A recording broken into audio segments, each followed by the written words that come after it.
په دې ویډیو کې زه غواړم چې تاسو ته دا وښیم چې څنګه کړلی شئ تاسو په وورډ کې جدولونه جوړ کړئ. هغه د آذرۍ نه نیولې ته د مصارفو ته جدول پورې، د سفر ته جدول پورې، هر رقم جدولونه تاسو په وورډ کې جوړولی شئ.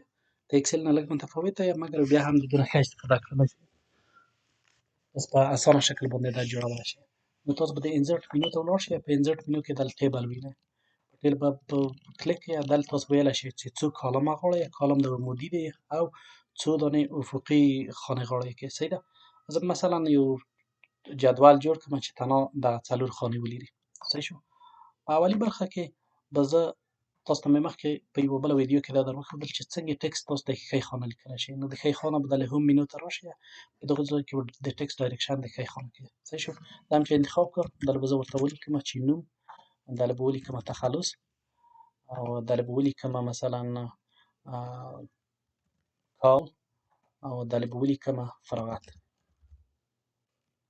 یا تحصیلي درجه. صحیح شو. دا مې چې ولیکو، تاسو کړلی چې د ټیبل چې دی یا دغه جدول هم چې جوړ کړو د ده د خانې غټې وړې کړئ. مثلا په دې ځای کې چې ونیسئ د جمع علامه تشکیلي، مګر دوه خواوې ته وکتورونه لري. د دې معنا دا ده چې دا تاسو وړولی او غټولی شئ. صحیح شو. نوم به هم دومره پرېږدو، تخلص به هم لږ لوړ کړو، او دا تحصیلي درجه چې ده دا لږه غټه شوې ده. د ده دپاره به موږ ځای لږ غټ کړو. صحیح ده. دا به ښۍ خواته راوړو. دا د دوی ډیزاین هم تاسو کړلی شئ. مثلا دا ټول کالم به هغه رو به انتخاب کړئ. دا هم چې انتخاب کړله، راشئ په دغه ځای کې دغه وورډ د رنګ کوتاه یې وګورئ، یا دوی ته شیډینګ وایي. نو دغه د رنګ کوتاه به انتخاب کړئ، د دوی نه څه رقم رنګ ورکوئ. مثلا د نمونې په شکل باندې تاسو تور رنګ ورکوئ. صحیح شو. دا مې انتخاب کړ. دا د تاسو یو جدول دی.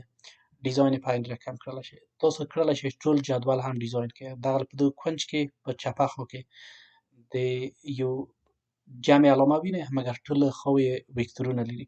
په دې باندې چې کلیک کړئ دا ټول جدول درته انتخابوي. نو کړلی شئ چې تاسو د دوی ټول جدول د رنګ یې تغییر کړئ، ټکسټ یې تغییر کړئ، هر رقم. اوس ټول خط په تور کې کړي. مثلا تاسو غواړئ چې په دې کې د خط رقم سور وي. نو تاسو که چیرې راشئ دلته په هوم منیو کې په دغه ځای کې دلته د فونټ کالر انتخابوي. د فونټ کالر د ای علامه ده. په دې باندې چې کلیک کړئ په وړه مثلث باندې د مختلف رنګونه انتخابولی شئ. مثلا زه غواړم چې سور رنګ انتخاب کړم. صحیح ده. هر شی چې په دې ځای کې لیکمه دا به سور لیکل کېږي. مثلا احمد، که نه زه غواړم چې مثلا کالونه ټول په بل رنګ باندې راشي. صحیح شو. کال مثلا ټول په آبي رنګ باندې راشي. نو زه به دلته ولیکم چې 2022.